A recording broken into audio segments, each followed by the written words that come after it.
This audio recording is designed to help you understand the coffee shop coaching model in more detail.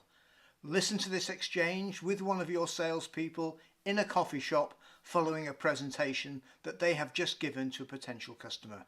You can use it to spot different phases of the coffee shop coaching model being used, and again, you may want to discuss with your coach.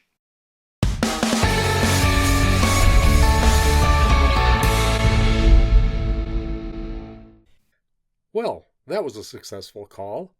Getting commitment to the reference visit was really good. How do you think it went?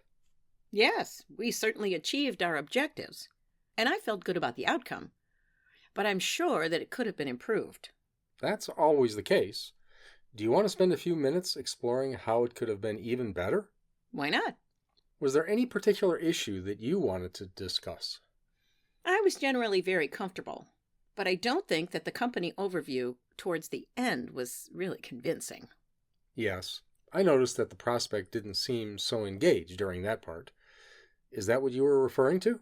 Yes. For some reason, I think that he was bored, and he did raise a few objections straight afterwards.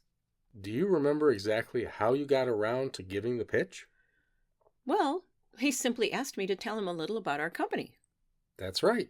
And you launched straight into a 5-minute overview, which was actually very good. However, didn't quite hit the mark.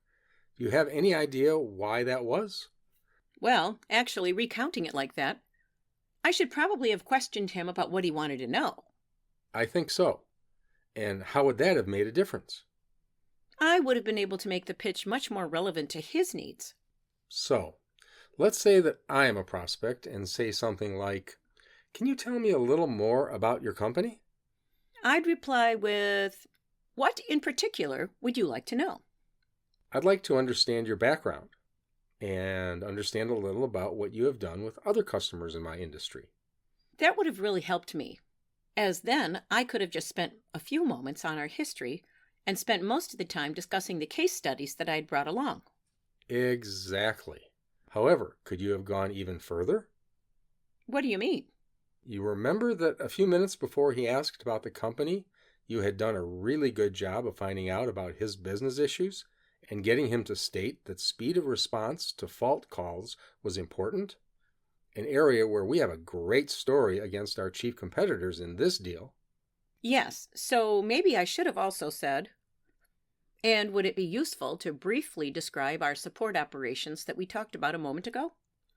Oh yes, I should have mentioned that. As I said, speed of response is very important. So, if I cover a little about our history, discuss some of the many case studies that we have in your industry, and then touch on our whole support capability, is that what you're looking for? That certainly would be interesting. Do you see how asking a few more questions prior to launching into the company pitch would be very beneficial?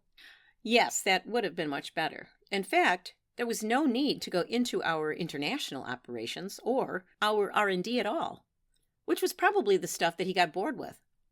I would say so. And do you think there would be any other beneficial effects? Well, yes.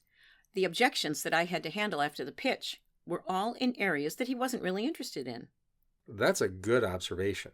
In fact, research into objections shows that they are much more likely to happen when you simply give advantages, rather than real benefits, which are specific to what the customer has said they are interested in.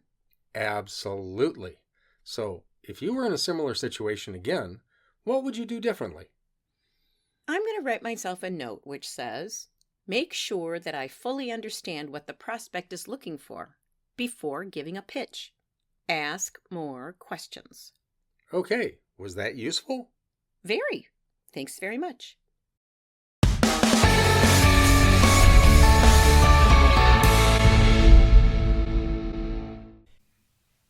We hope that you've enjoyed this tutorial and found it useful in developing your sales management skills. It's one of a series designed to help aspiring, new or developing sales managers.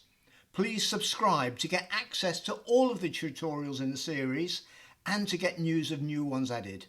You can also go to www.realsalesmanager.com where you'll find lots of other activities and resources as well as guides suggesting the best sequence in which to listen to or watch these tutorials.